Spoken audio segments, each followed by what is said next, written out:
Osprey, Blur and Maya. And we've got Kylie Coral from the Price Progress Association up. So welcome, Kylie.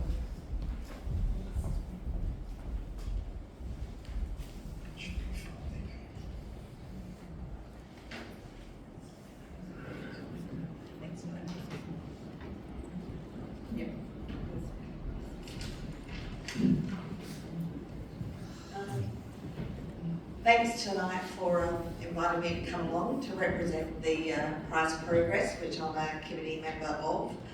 The Price Vibrant community is buzzing with excitement, and we want to continue making our little town a more captivating destination for travellers to rest before heading to their destination.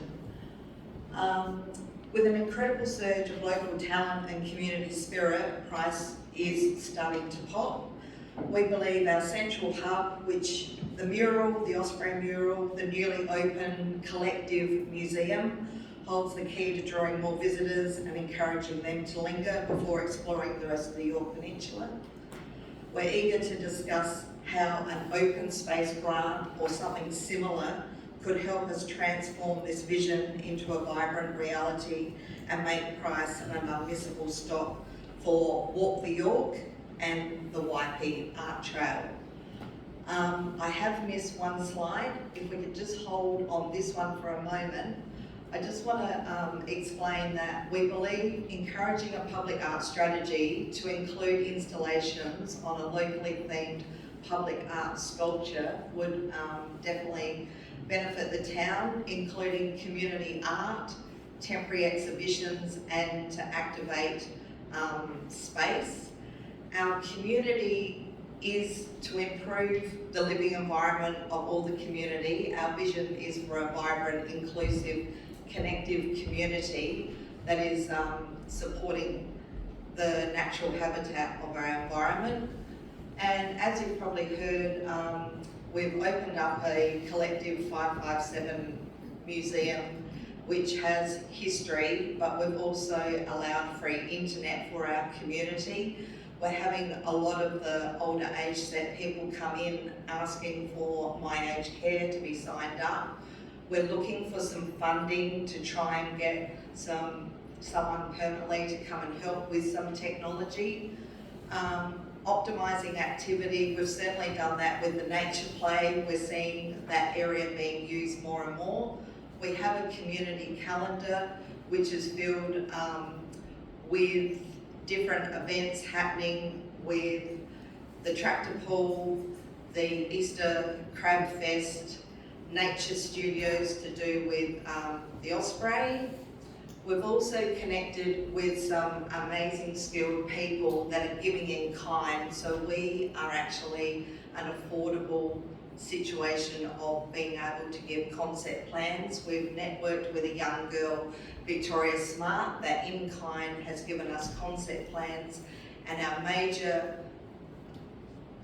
object we would really like to do is a curved seat in front of the mural that will allow people to sit there longer, linger longer, and enjoy the environment. Other areas of funding we're looking for is historical signage. In particular, we've got a historical cricket pitch there from the late 1800s, outdoor seating and shading, veranda shade for Collective 5570, and some future workshops for our community. But what I've done tonight is I've just given a quick creative design of something that is in the plans at the moment in an affordable way of creating a classy looking sculpture by including the community. So this slide here just shows how we can show that the Yorke Peninsula Art Trail is boosting tourism and people are coming to follow it. Recently, I was down as a volunteer in the museum and people came up to the mural and they said, we're following the Yorke Peninsula Art Trail. We've come from Wayville today, and that was actual amazing proof to know that the Art Trail brochure is working for day trippers from Adelaide, which I think is really important. The other amazing piece of information we've discovered since having the Osprey mural is the caravan park has security cameras overlooking our caravan park, which looks at the mural, and we have daily people dropping in, taking their photos in front of the mural. So we actually have camera footage and of people visiting more of that photographic mural. So that's really good evidence showing that people are stopping off at Price instead of Port Wakefield, having a bit of a rest to walk around, using the public conveniences, and then moving down to their other destination. So if we just go to the next slide, please. So the public art sculpture, in 2018, for those people that didn't know, the late Kent Trelaw had a vision, and he actually brought funding to the Southern York Peninsula to ignite the Osprey Recovery Project. And this led to a recovery plan and the first of several successful artificial nest platforms, which is helping the declining osprey population across SA. So the ospreys are the top predators as vital indicators of a healthy coast. This makes them a powerful symbol of healthy, productive environment. A public art piece would be a powerful catalyst, uniting our community volunteers and government agencies to support osprey.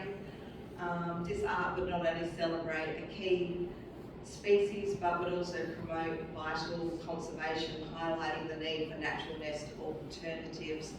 So we're looking at building a osprey public art piece. That would be a powerful thought provoker.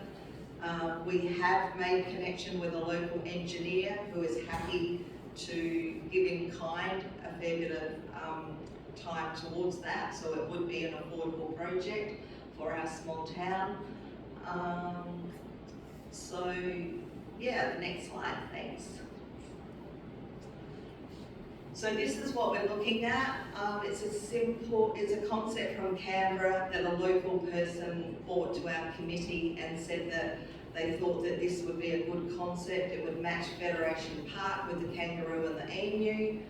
We're looking at, with this next coming tractor pull, inviting the registered drivers to donate a piece of forged metal to create the nest locally. The bird would be made from the engineer. We're not doing the exact piece, but it is a concept plan. So from rusted tools collected from YP local farms and old heritage machinery and enthusiasts, donating a token of precious weathered metal over 100 years old is recycled to form a public art piece. Including our local community to support it from development to form, locals are shaped by resilience, resourcefulness and enduring spirit. What once served as a practical purpose now finds new life in art, just as the people here continually transforming hardship into strength and tradition into legacy. So forged in time, we're looking at doing something similar to that. If I can have the next slide, thanks. So just a brief history, there's the platform that was installed in 2021. It was the first one installed on York Peninsula. The late Ken Trelaw was instrumental in previously putting a pallet in the mangroves to assist with these endangered birds to breed. There was a nest also on the beacon at Wills Creek, which was moved, and the helicopter placed the platform into place now, and a lot of people are really interested in it. So there could be a grant that we could also use with supporting Ken Trelaw. Next slide, please. So that's an actual photo of when Ian Falkenberg is at Price measuring the chicks before he does the banding, which I've been a part of, and there's a vision of the rustic sculpture that we're thinking of putting in the salt fields on the edge of the playground. The next slide, please. So we're hoping to partner up with these businesses, council, community grants and Friends of Osprey, which is a charitable status, and is happy to be a part of it. Next slide, please. So the target audience, all art lovers, residents, visitors. It will support a lot of people and get the art trail happening and refreshing the art trail of York Peninsula, which I really think is important to do. Next slide, thanks Matt. So we're creating by locals. We're actually recycling metal by using a community event and asking locals to bring along raw material. We've already gained an engineer that has given us a quote and is happy to go ahead and achieve it. And just as an extra bit of a bonus, with Wellbeing and myself as Secretary of SOS Yorks, I've come across a gentleman in Price that is looking for something to do. So he wants some purpose in life, so he's actually going to come along and has agreed to work the nest. So that's even a bigger bonus and something really nice that's happening. Next slide. So just the project review, discarded remnants of farm life or long gone rural business scrap and collected with unique memories of heritage machinery on the York Peninsula. Our friend, the engineer, Brett Sparks, creates a moving reminder of recovery. The rusted steel is raw and unpolished beauty, a bit like the sandfire surrounds of Price, and the precious pristine environment of Wills Creek biodiversity, keeping these species alive.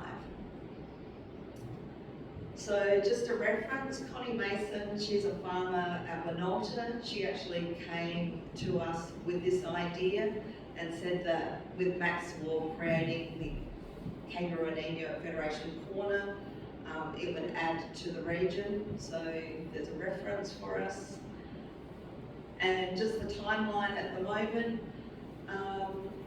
discussing the interest to increase the art trail. We're doing that as we speak, and we've found a manufacturer to actually create this. So we're looking for some grant funding, and so we've got a bit of a timeline happening along the way. We have thought of that and we're ticking the boxes as that goes. The next slide, please. So goals and different grants that could be used to commemorate Kent Trelaw, the founder of the pallet nest in the mangroves. Goal 2, the sculpture enhances visitors' experiences, making it a conversation piece along the way.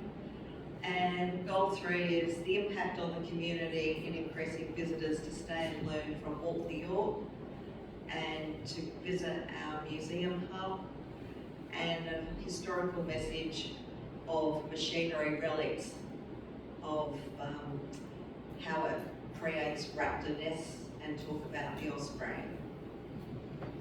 The next one. I've been involved with the installation of the perches with the osprey, and that is a Wagner's product. So I've had a discussion with the engineering, and if we were to go ahead, this sculpture would be the size of a pallet, the nest would be. So I have done some research with the engineering that we would need the steel posts to be concreted into the ground, that it would be 1.3 underneath, concreted with a 2 metre post above, so people aren't climbing on it. So we have looked at that, and that is an engineer's report for windy coastal areas, and I have got that from Wagner's, so that was just put in a simple slide.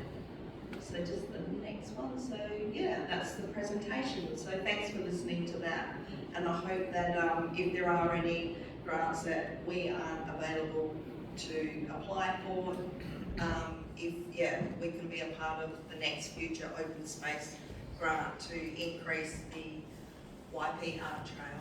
So thank you. Thank you, Ms. Holloway. Thanks, Kylie. That was really great, and I love the idea of that sculpture. I think it looks really great, and it's an excellent replica of the osprey and the nest, and using the materials from our farms is a great concept. So I think it's really, that'll be something that will really be quite special for price. I don't know if you have any idea of the cost of that, but are you aware that there's community grants open at the moment until, I think, the 5th? Yeah, so I'm hoping that we will be supported with a community grant on that. The tractor pool will be applying for a community grant and is happy to put in the extra funding, and we are supported in kind really well with the engineer and the other communities. Yeah, so you'd be aware, you've got 7,500 is the maximum amount for that, and then there's obviously your personal contribution from the community, but whether that's enough for what you need, I'm not sure, but at least that's one option that's available right now for you. So thank you for that, Tanya. And probably the most important thing is we're really, really wanting to push in the next 12 months to have a large curved seat in front of the mural, and that is sort of a part of the open space grant. So whoever's responsible for that, if they can remember price, that would be really good. All right, thank you. Sorry, Bob. Yeah, was there another question? Thanks very much, Kai. It's a great initiative, and thanks so much for your presentation. Thanks, John. I think it's great that it's adding to and increasing the awareness of the situation with the osprey population. So it's excellent in building on what's been done in the past with the previous work to try and help nesting opportunities and so on. So thanks, and I dare say you won't have any trouble flushing out quite a few nice components for your sculpture. I'm hoping you'll support us too. Just on that, we're actually trying to push price of having a new nickname as the Northern Gateway for the recovery of osprey. So that's going to be our new nickname. So thanks for that. Any other questions? No. Okay, thanks for the time. Righto, Sonny. Sonny's up.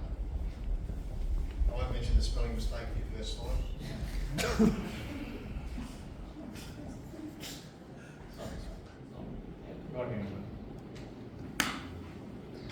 Right, just want to start by saying thank you for providing me the opportunity to give you an update on the York On Games Convention.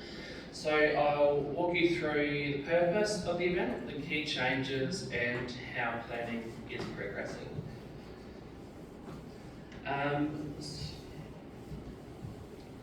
Let's stick up, here we go.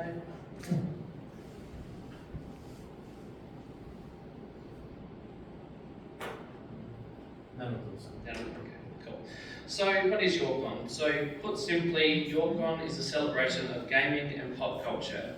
It's a 2-day, all-ages convention celebrating gaming, creativity and community. Features include retro and modern games, arcade machines, cosplay, tabletop gaming and collector displays. The event particularly appeals to young people and families, but is designed for everyone. Why it matters. York On supports youth wellbeing and social engagement in a safe, inclusive space. It fills a gap in local youth-focused programming, builds on community pride and encourages creative expression, and it attracts visitors from across the region, supporting local economic activity. Key details. So the location will be the Midlands Town Hall on Friday and Saturday 10 and 11 October, and it's free for people to attend. Timing and structure. Historically, York On has run over a Saturday and Sunday, with generally lower attendance on the Sunday. The new team was interested in trialling a weekday format during school holidays. However, after some advice from elected members, they were keen on at least one weekend day. So we came up with a Friday-Saturday format. So Friday provides weekday school holiday engagement, and Saturday allows families and workers to attend. Holding the event during the school holidays is also key to maximising attendance and creating a vibrant youth-focused event. As a team, we have overcome some challenges this year. the April school holidays, when it's generally held, clash with Easter and Anzac Day, reducing availability and expected turnout.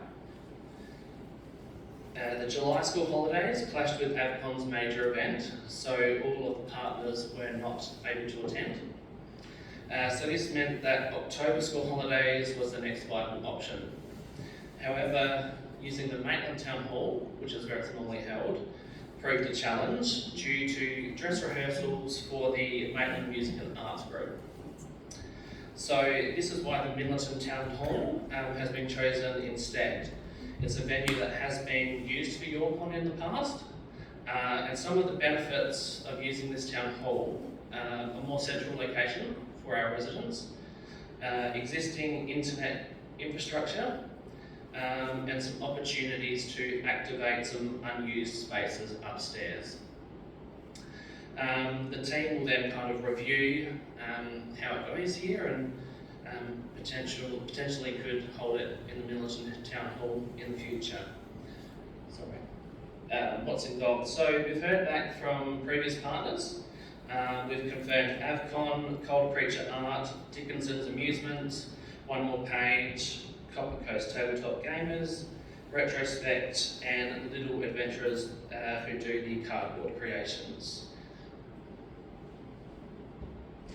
So YorkCon remains one of Council's most creative community engagement initiatives.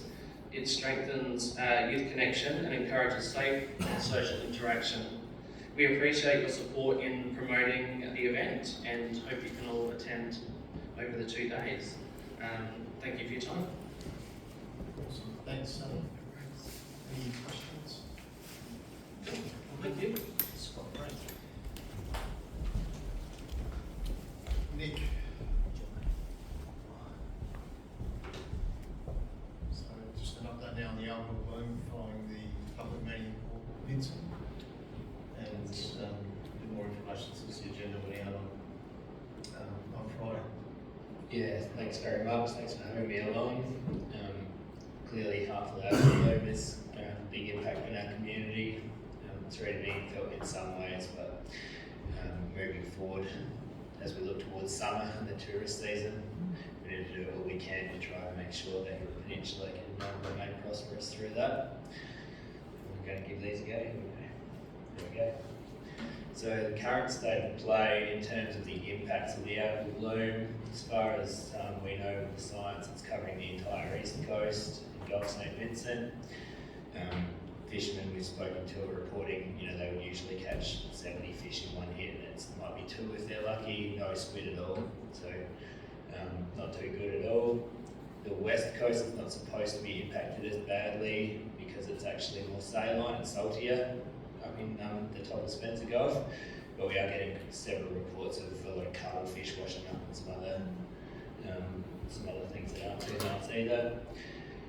Did have the chance to speak at a public meeting in Port Vincent last week, which I think went really well. We were there to hear from the businesses how it was impacting them and what they wanted us to do about it.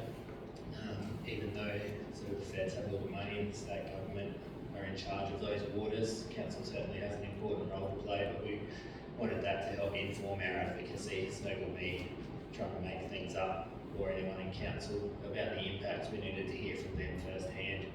And unfortunately they did. All the business people present who spoke reported downturns in trade since the algal bloom, around 8.5 to 40% in the worst case scenario that we heard about. Clearly it's a pretty small sample size, so we do have to take that with a bit of a grain of salt just for winter. We had a long weekend where the weather was really poor, probably didn't have too much visitation then, and winter can always be a bit fickle. But the main takeaway from that meeting was that all the businesses are really worried about their summer trade. As we know, that's when they try to make their money so they can get through the next winter. So if that was to go awry, it would be a serious problem for many. And that's not playing the game, sorry. Now can I please ask you to go to the next slide? So as for the impacts that was the impacts on the community, the council impacts, the holiday parks are not too bad, they're roughly level. We have the caravan parks on sale because we know that the more people we can get into them, hopefully that'll filter through to some economic activity within the towns.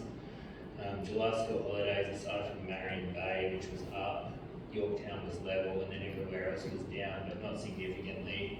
You'll see Point Turpin is down the greatest percentage in both cases, but they still have the highest occupancy of all our parks because it's really quite popular there.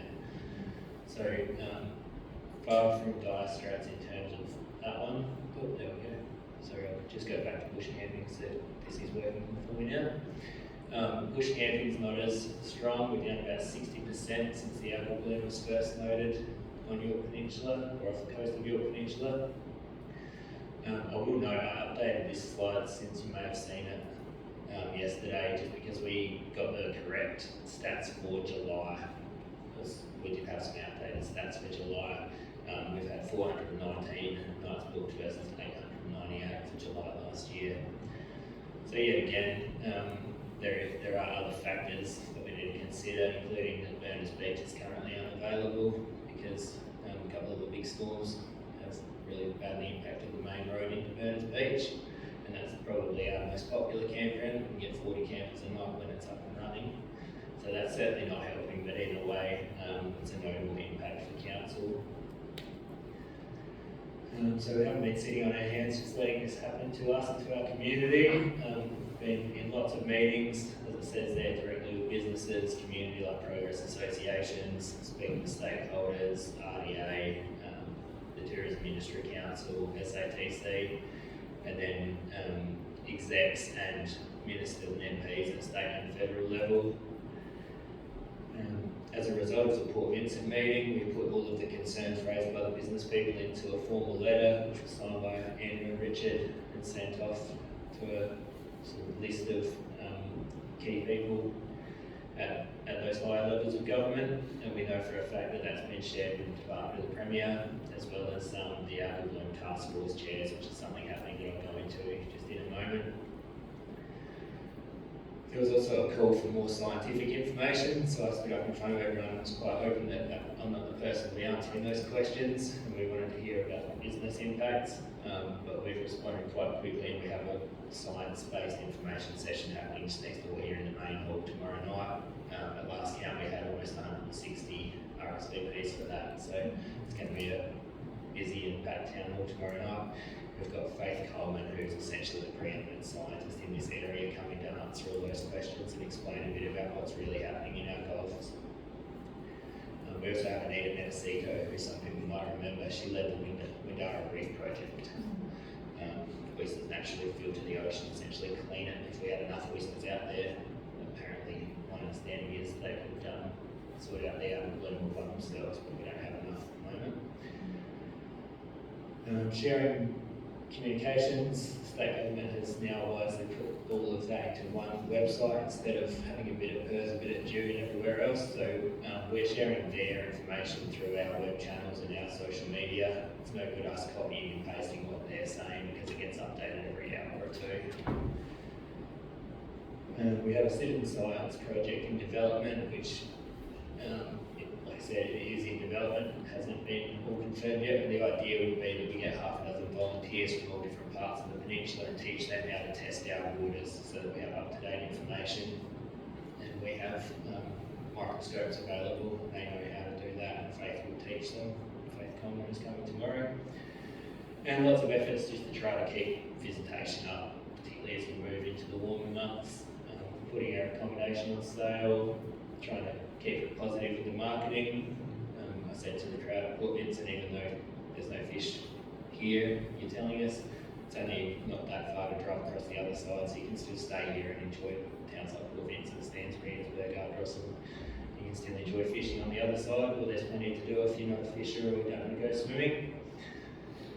And lots of events. You just heard about Yorkline, which is not till October. We've also got over 50 events as part of Grounded, which is coming up August 15 to 24, sorry. And even the Memorial Walk official opening down at Edithburgh, we're getting really good numbers RSVPing to that. We've got Sir Peter Cosgrove coming from, like the former Governor General coming from Canberra. We've got Matt Anderson, the Director of the Australian War Memorial. So that's going to be a fairly large event too for the region, and I know accommodation places are getting booked up around that time on August sort of 16, 17, 18. You would be aware there was a big announcement yesterday. So the latest news is that we've got $28 million between the state and federal governments. So now it's really our job to make sure that doesn't all go to Adelaide or somewhere else and we get our fair share. They've announced $10,000 business grants, so when the time comes that they actually announce the guidelines and who can apply and eligibility and everything, we'll certainly work with our business community for anyone who requires that. And there are some other initiatives there, I won't run through them all. As I mentioned, there is an Out of the Bloom reference group that's got the ministers for the environment and primary industries, and there's also a government task force and that's all the execs of Jude, PIRSA, SA Tourism Commission, all these people who we have been in contact with, and have just put there the sort of different roles that those two groups will play moving forward. So our next steps, obviously tomorrow night at 5:30 we're going to host Faith and Anita next door and allow people to have their science-based questions answered and get a proper update. Thank you for just voting then, but we'll write back to those same people and say that it's now the formal official position of council that we want to declare a national natural disaster, which the state government has asked the federal government to do now, but still hasn't actually happened at federal level. So we'll join that chorus. We're going to continue offering business and progress association support whoever needs it. We have ongoing advocacy, as we say, keep the community up to date as best we can. There'll be a report to the next meeting, hopefully, about that we just amend the fee and charge in a way that we can put the bush camping on sale, because we think that would be a good initiative to drive visitation as well. And just to simplify the process for ratepayers to take on annual permits. We only ever get ratepayers wanting the annual permits, so if we can encourage people who live here to holiday at home rather than abroad, every little bit will hopefully help. And we'll continue monitoring the visitation through our own caravan parks and campgrounds and everywhere else. And of course, we'll keep you all up to date. But otherwise, I'm more than happy to take any questions. Run through that, make sure you are doing plenty as much as we can, really. Yeah, thanks, Councillor Stock. Yeah, thank you through Mayor there.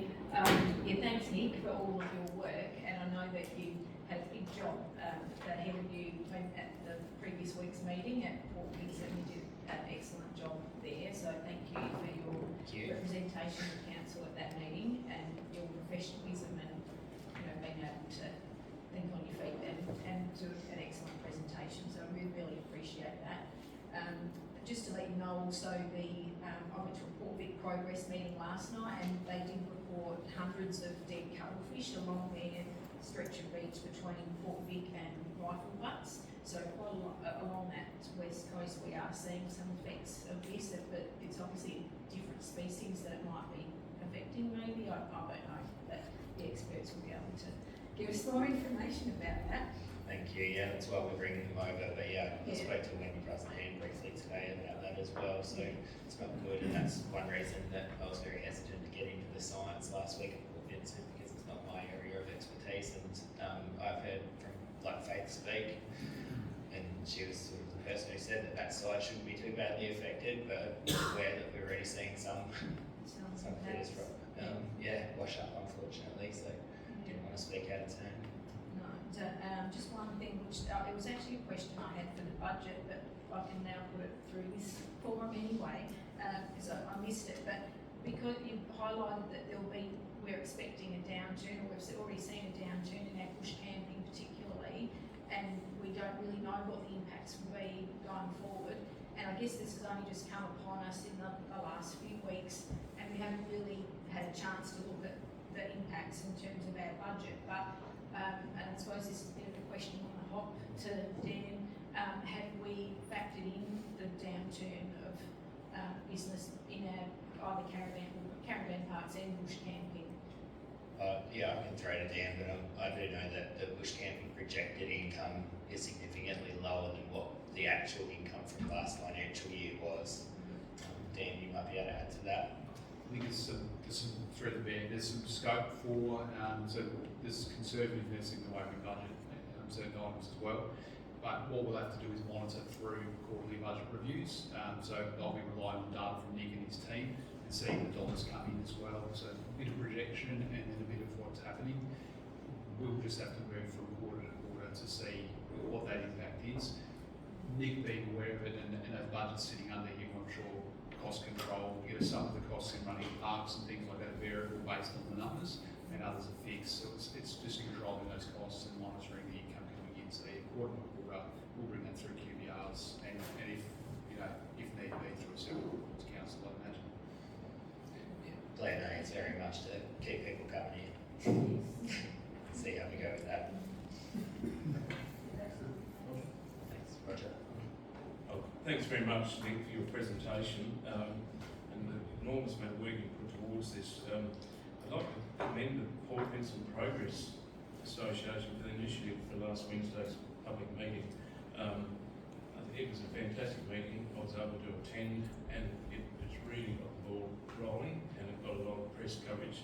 So, yeah, and with that, I really commend Nick for doing our council proud, for his welcome presentation and thrown in pretty short notice, I believe, and he's really landed and did a fantastic job, and hence he's even given us his, well, we've seen Nick on national ABC television and so on, so he's really got out there across Australia. It's fantastic for our region.